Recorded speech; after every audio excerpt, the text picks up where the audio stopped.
Hi everybody, it's Jay and I am back in the booth again for another sneak peek video preview for this week's new release here on Say With Jay. Our new release this week is A Secret Baby in the Show Me State. It's the third book in Jessie Gussman's Cowboy Crossing Western Sweet Romance series. And before we get to that, back in August, we had asked you guys to submit any questions you might have for me, or about audiobooks in general, about our creation process. And we did a question and answer session, but we weren't able to get to all of the questions. And I promised to follow up. Well, let's do that again here today. Our first question is from Karen Simones, who asks, "You always mention your son and his new bride. Is that your only child, and are you married?" No, I'm not married. I've been single for quite a while. William is my only child. And by the way, here's a picture of William and his lovely bride, Jenna. I just love any chance I get to show that off. Moving on. Sherry Ferguson asks, "Have you ever narrated with another person and play different characters?" I've only had the opportunity to do that once. And it was actually early this year, I should say, with the wonderful Mandy Blake and her great 1,000 Words audiobook. I worked with the incredibly talented Lorana Hoops. And it was a duet, but it wasn't one where we were in the booth together going line by line. It was a point of view romance. So generally the hero and the heroine are the narrators of the story. And so we basically roughly alternated chapters. Because of Lorana's schedule at the time, I recorded all of my chapters, sent them to her, then she recorded hers and edited them all together. Really great question from Chris Deal. "How do you find a good voice for each unique character along with any accents that may be needed?" Last part of that first. Accents are tough. The tough part is making it sound natural. You got to be careful. Like, for instance, in an upcoming book, Tig, the Irish farrier that Ford Hansen hired, has an Irish accent, but you've got to be careful not to turn him into the leprechaun from Lucky Charms commercial. A bad accent is far worse than no accent at all. But I think Jessie is wonderful at being very judicious at doing accented characters, and she, I think, works to make sure it's in my wheelhouse, I guess.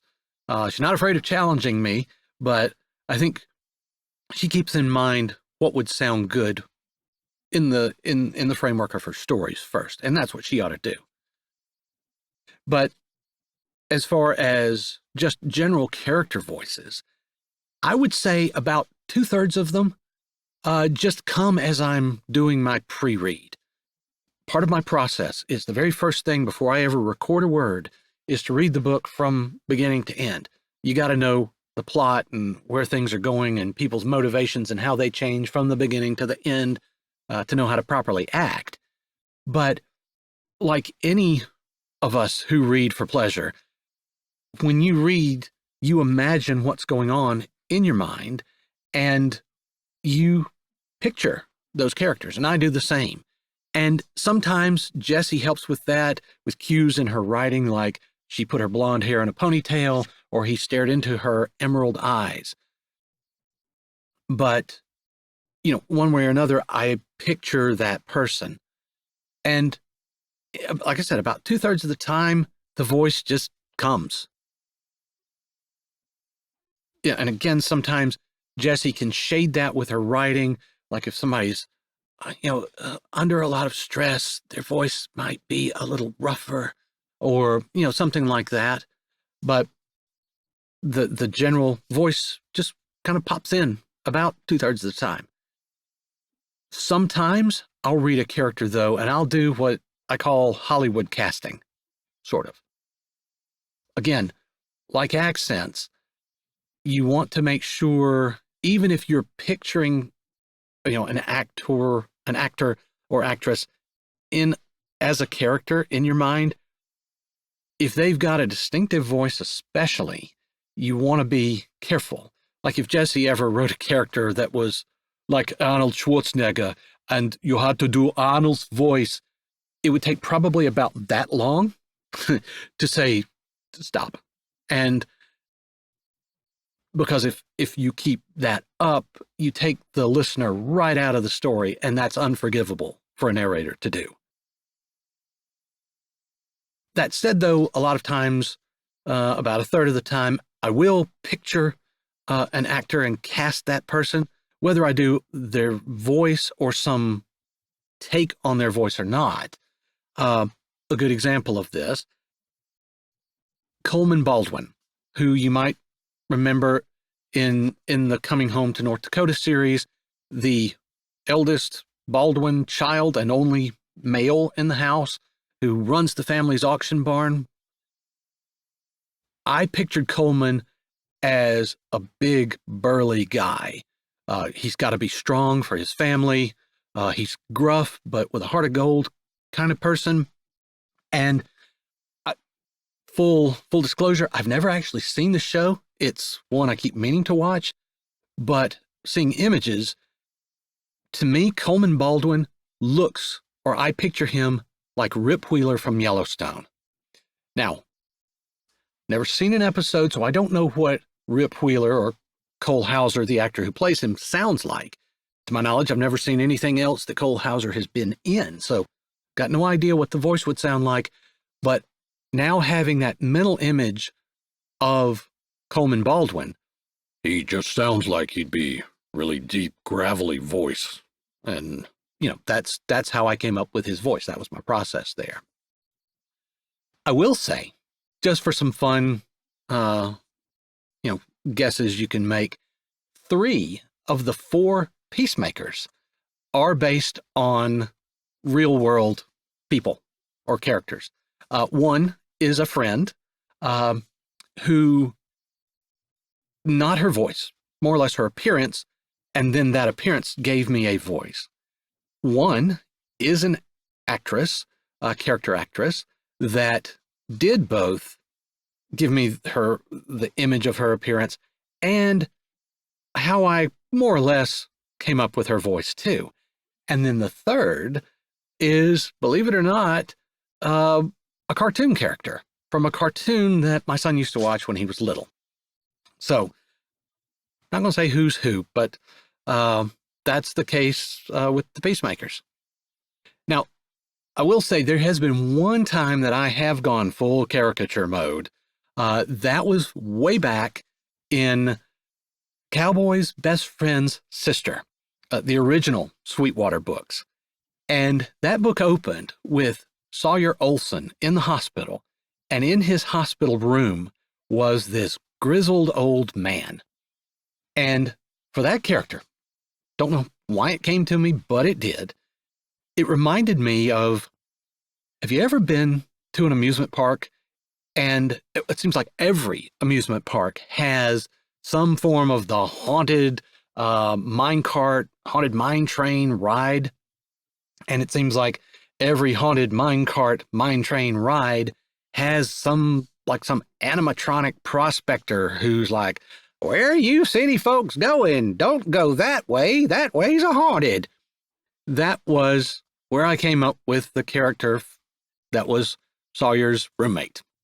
He was kind of a one-off, and he was there to kind of lighten the mood, so I thought, I could get away with that one. Now, our last question comes from Lois Bergman, who asks, with so many Christian romance audiobooks that you have done, where you do such a fabulous job of making your female fans adore the heroes of Jessie's books, do you find that translates into your personal relationships with various women in your lives?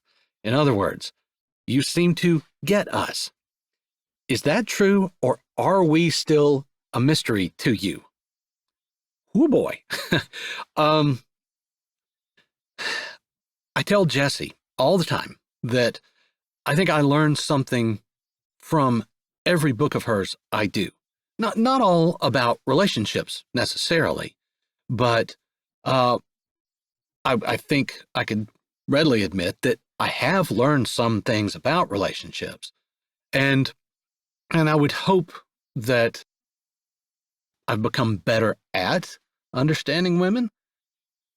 But I think it was Aristotle or maybe Socrates who said, "The more I learn, the less I know." Of course, he was talking about as he learned about a subject, he learned how vast that subject was. And so he felt like he knew relatively less than when he started.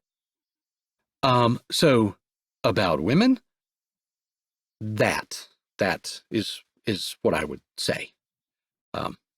So yeah. But one thing I do know and am certain of is that you guys are going to love A Secret Baby in the Show Me State. This is one of those books that it's just so well crafted and well written by Jessie that I'm hesitant to even tell you anything about the plot because I don't want to spoil any of this experience for you. I will say that it's the story of Deacon Hudson. We've met two of the Hudson brothers already in the two previous books in this series. And his lifelong dream is to be a minister.